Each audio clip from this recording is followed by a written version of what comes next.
Hello everyone. Chances are if you're watching this video, you've already watched 1,000 other versions of it, in which case you'll notice mine is thankfully short. And that is because I kind of just don't care. I honestly just want a really fun game, and Splatoon 2 is a very fun game, but I think it could be more fun with a few extra things, so I thought I'd make my own video. Thing number 1, a button that allows you to leave the lobby. Every time you enter a lobby, there's no way of leaving it unless you actually leave the game. As in press the home button, wait for 10 seconds, and then re-enter the game, at which point you'll leave the lobby without connection issues. But that's kind of backwards, don't you think? Shouldn't we have an actual leave the lobby button so that we don't have to go through that process? Why can't I leave the lobby? What if I just decide midway, waiting through the lobby, that I don't want to play anymore? Or what if midway through waiting, little Timmy's mother calls him for dinner? What's he gonna do then? He has to continue playing, but then his mother starts shouting at him because he's not gone for his dinner yet. Thing number 2, something to do while you wait for the lobby. My brain cannot handle waiting for the match. I would find it really useful if there was something to do while we wait for the lobby that isn't just pressing buttons and hearing different things. There's a few things that people have said that they would like in the lobby in place of it. Some people have mentioned that it would be nice to bring back the games from Splatoon 1, and I partly agree. There are some of the ones that I wouldn't include, but I would definitely see the jumping one that I forget the name of, and I would definitely see certain things. But what I would like in the waiting lobby for Splatoon 3 is the ability to use recon mode, because I want to practice before we get into the actual run, and I want to see the routes and whatever that I'm playing for rank, and I would find it much easier if I was able to recon it while I'm waiting in the lobby. Thing number 3, the ability to change button mapping in-game. If you want to change the button mapping at the moment, you have to go into your actual system settings and change it there. But I want to be able to change it in the game like I can in Smash. I use the L button to booyah my teammates so that I can do it while I'm also rolling on the ground or spraying ink everywhere. But most people don't do that. Most people can only do it by pressing the down button on the D-pad like everyone else does it. And I think it would be better if, instead of having to change my button mapping settings every time I join a different game or change games that I'm playing, it would be better if I could just go into different games with the different button mappings that I want without having to go into my system settings and changing it there. Thing number 4, a severe nerf on Clash Blasters. Yeah, just the Clash Blasters. I don't really have that much of a problem with Tri-Sloshes or Blow Blobbers. I've skilled my way around those weapons, but Clash Blasters are just one of those weapons that I'll never be able to get past, because they're just so annoying to deal with. Now, I don't know what nerfs I want done to them. I'm not professional. My character might be a hopologist, but I am not. I do not actually know what kind of stats the Clash Blaster has, or if they're even good stats or whatever, or what makes them good stats, or what makes them overpowered or whatever, but if I had anything in mind, it would either be to shorten the range or shorten the damage output. Thing number 5, accessories, as in parts of different pieces of clothing that don't have abilities, but you can also wear as well as the clothing that's in-game. You can currently only wear 3 things. I would like to be able to wear 6 things, an accessory for each part of the body as well as the normal piece of clothing.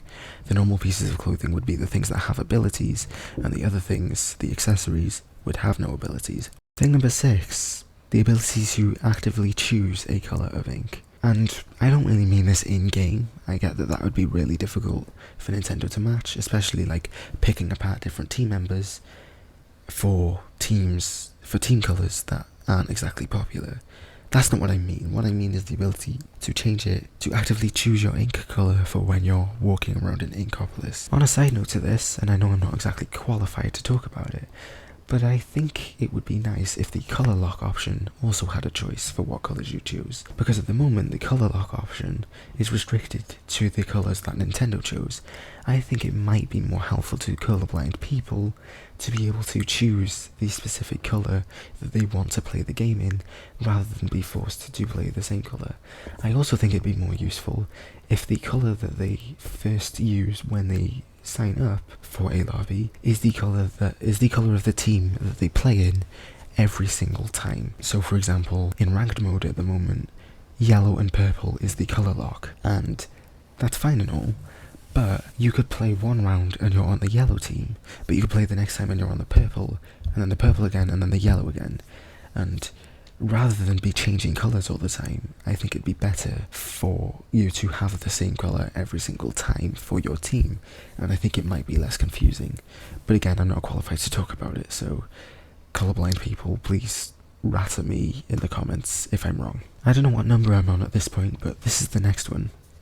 More communication options. This is something that everyone wants and seems to be deconfirmed at the moment based on the trailers that we've seen, but I think it'd be more useful for, especially in ranked modes, there to be more communication options on the D-pad, whether that be specified ones that they choose for each ranked mode, like for example, pass me a clam for Clam Blitz, or we should push forward type of thing for Clam Blitz. But I think we should be able to choose which ones. I wouldn't mind if they made them unoptional, but I would also like them to make it optional. I think that'd be more useful than just having more for specific ranked modes. Clam Blitz especially needs it, Rainmaker needs it a bit, and I think Tower Control also needs it. Splatoons I'm a bit lesser on, though I think it would be handy to have a button that basically says, hey, we should probably take out the teammates, the other team, before we start working on the Splatoon, because what we're doing at the moment isn't working. Or even just a switch tactics button would be cool, I guess. This last one's a bit long-winded, but please allow me to explain.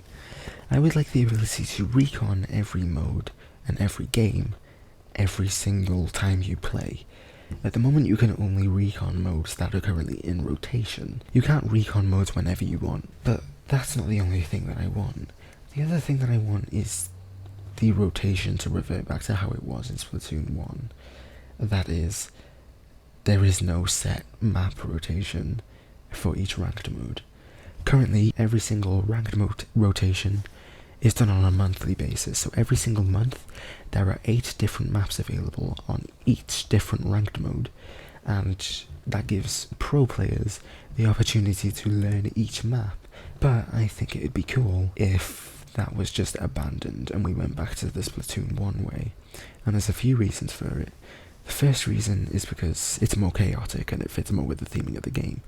The second reason is because I'm bored of Skipper Pavilion and Anchovy Games Rainmaker. I have been making a Rainmaker video for quite some time at this point, and I want to have every single map rotation in that video, but I want to have every single map rotation in that video at least twice. However, Port Mackerel Rainmaker has been evading me, and I've had Anchovy Games Rainmaker an uncountable amount of times, to the point where I just don't like Anchovy Games anymore. It used to be a map I really liked, but I don't like it anymore, because I've played it so many times, because of this Rainmaker video I'm doing, which I get is just a me problem. But I can't help but feel like other people, more casual players, probably also get quite bored of the same maps being played over and over again, in whatever respective rotation they're playing. I think the ability to recon any mode any time is something that would open the door to having no set rotations every single time. I think it would open the door to this more random rotation, and I think it would allow the pros and the people who take this game more seriously to learn whatever is in rotation when it is in rotation all the time, and they don't just have to, and they can do it in advance as well, which is a nice idea, but it also allows the casual players to be less bored of whatever is currently in rotation, and they don't have to play it all the time. And that's all I can think about. I told you it'd be thankfully short. Thank you though for watching, and I'll see you guys next time. Ciao my dudes.